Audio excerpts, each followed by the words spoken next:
हनुमान, हट जाओ मेरे मार्ग से। इस आसुरी माया के प्रभाव को नष्ट करने के लिए मुझे योग विद्या का सहारा लेना होगा। ये दिव्य आभा असहनीय हो रही है। ये क्या है? महाराज सुग्रीव पर ये कैसी छाया?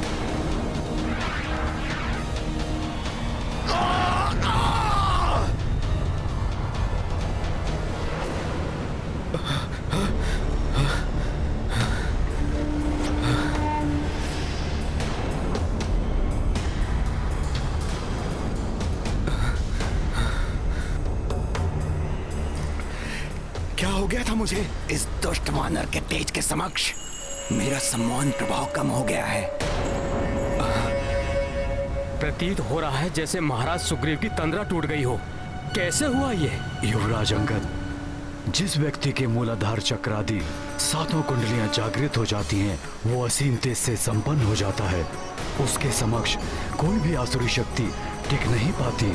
प्रभु श्री राम से भेंट करने के उपरांत हनुमान के भी सातों चक्र जागृत हो गए थे। मैं यहाँ रथ पर?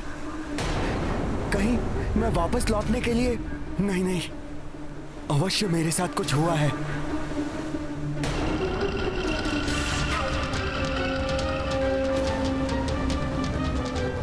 दोनों वही राक्षस हैं जो वानर का रूप धारण किए हुए हैं। इन्हीं की आसुरी शक्तियों के कारण महाराज सुग्रीव आप सम्मोहित हुए थे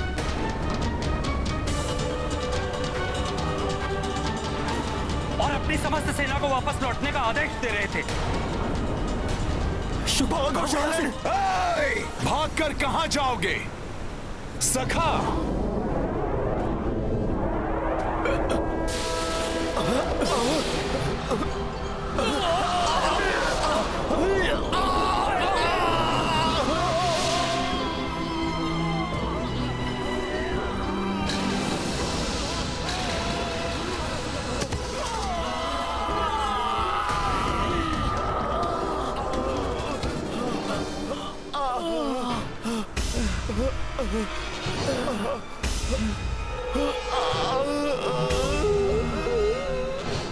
मुझे सम्मोहित करने का दुस्साहस किया तुम दोनों ने। तुम हमारे वानर योद्धाओं में से नहीं हो। अपना वास्तविक रूप धारण करो। बताओ कौन हो तुम?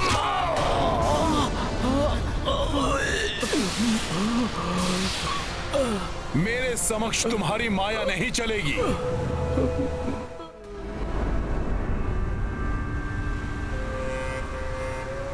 तुम दोनों ने प्रभु श्री राम के विरुद्ध कार्य करने के लिए मुझे विवश किया। वे तो मेरे मित्र, मेरे भ्राता ही नहीं, मेरे भगवान हैं। मेरे प्रभु श्री राम के कार्य में बाधा डालने का दंड मिलेगा तुम्हें। ये दोनों लंकेश रावण के गुप्तचर हैं, शुक और चारण।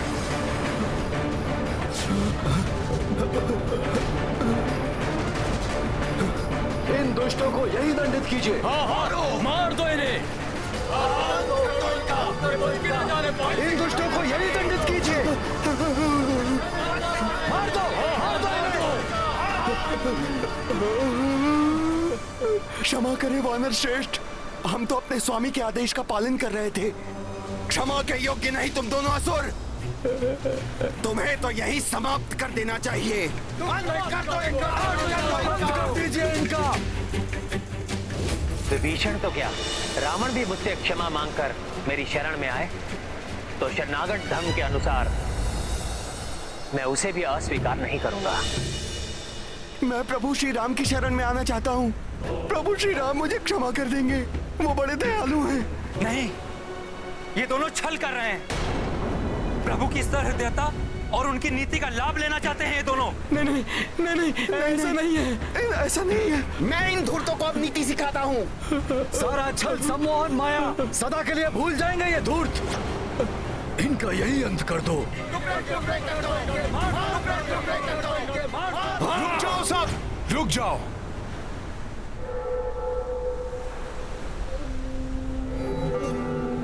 ये प्रभु श्री राम की शरण मांग रहे हैं। ऐसे में हम इनका वध करके प्रभु श्री राम की छवि धूमिल नहीं कर सकते। प्रभु इनके लिए जो निर्णय करेंगे वही मान्य होगा।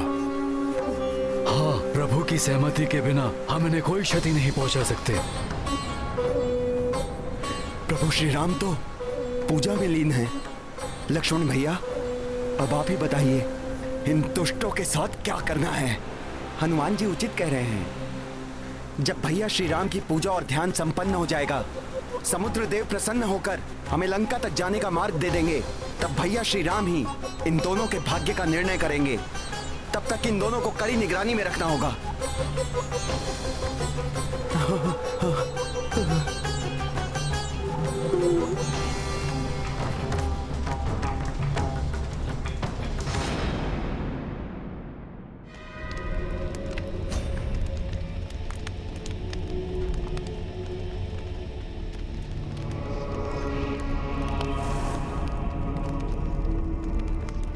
अब तो हवन सामग्री भी समाप्त हो गई माता, किंतु आपके दर्शन नहीं हुए। प्रसन्न हो जाइए माता निकुंभला, दर्शन दीजिए। मेरे पास जो कुछ है सब आपको समर्पित है। ओम ह्रीं क्लीं चामुंडाय विच्चे। ओम ग्लौं हुं क्लीं जूं सः। ज्वालाय ज्वालाय ज्वल ज्वल प्रज्वल प्रज्वल स्वाहा।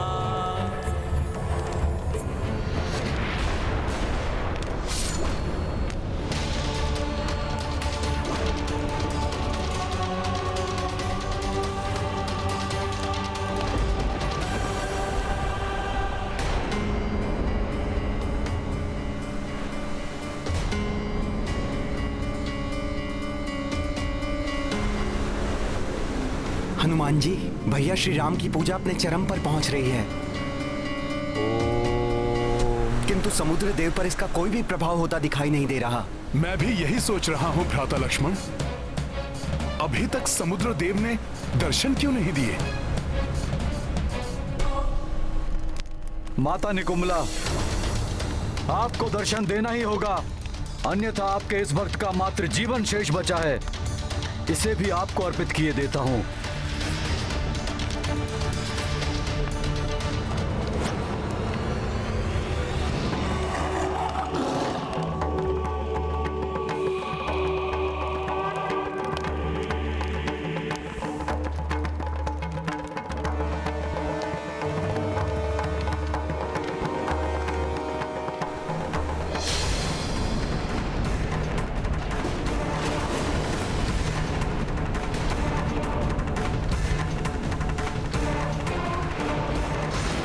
मेघनाथ, इष्ट देव और देवी अपने भक्त के जीवन के बलिदान से नहीं, उसकी भक्ति और श्रद्धा से प्रसन्न होते हैं। तुमने सदैव अपनी भक्ति और समर्पण से मुझे प्रसन्न किया है। जय माता निकुंभला, माता की जय हो।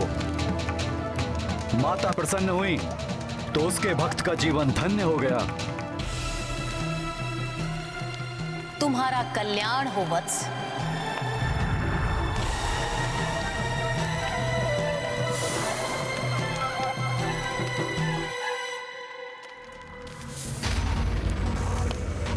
इस बार तुमने विशेष रूप से उग्र पूजा की है मेघनाथ।